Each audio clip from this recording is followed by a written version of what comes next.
The Isaiah Factor Uncensored starts right now.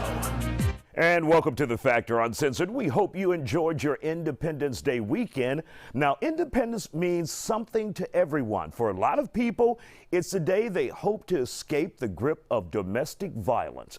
We caught up with an advocate on how you can get out. And joining us from the Houston Area Women's Center is Chau Nguyen here on The Factor Uncensored. Chau, the theme of the show has been independence, finding your independence, and we want to help those who may be finding themselves in a domestic violence type situation where they're abused. What would be the first step for a person who's a victim of domestic violence, whether it's physical or mental, to get out? What would be that first step? Well, I think the first step is to recognize that you are not alone and that it's not your fault. Oftentimes, survivors blame themselves for the situation they may be in, that they feel shame and they go inward. Maybe they isolate themselves and they don't talk about it. So the first thing we want survivors to know is that you are not to be blamed. This is not your fault. And more importantly, that you're not alone and you can get help. For those who are looking to move out, to take that step to get away, what I've heard you say in the past is you have to have a plan in place in order to get out with a clean break. How would you even start that process, Chau? Yeah, I cannot begin to underscore the importance of having a plan of safety. We call this safety planning, and our advocates on our 24/7 hotline can guide you through this step by step.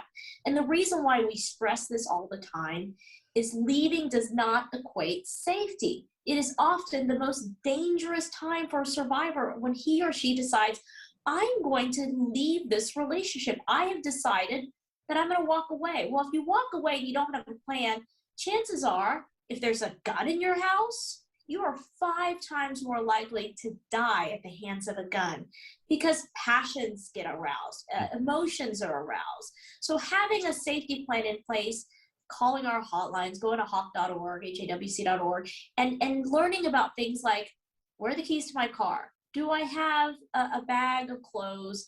Do I have a code word for my children? There are a number of things that you can apprise yourself of, be made aware of, and plan for your safety when and if and should you decide to leave, because it's so important. As Isaiah, as you know right now, the domestic violence homicides in our community are rising sharply, and it's very dangerous. So safety plan, because leaving does not equate safety.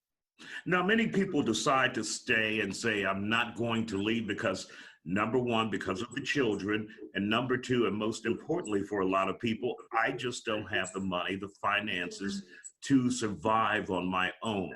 What would you tell an individual who puts finances at the front of the situation where they find themselves, they can't leave?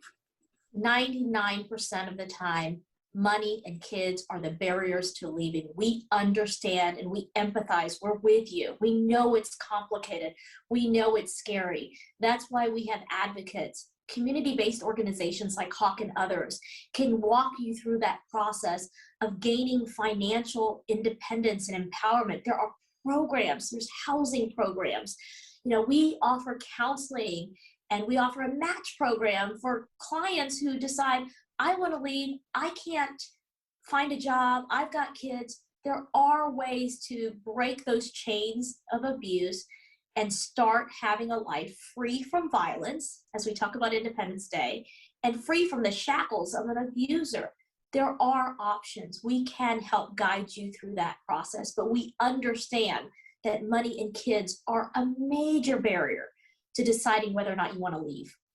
Now, when you're looking at a situation of leaving a relationship, leaving a marriage, how important is it that you get a support group around you, whether it be family members or close friends, to help you to have that moral support that you need in order to do what you need to do to get out that door, to get your independence?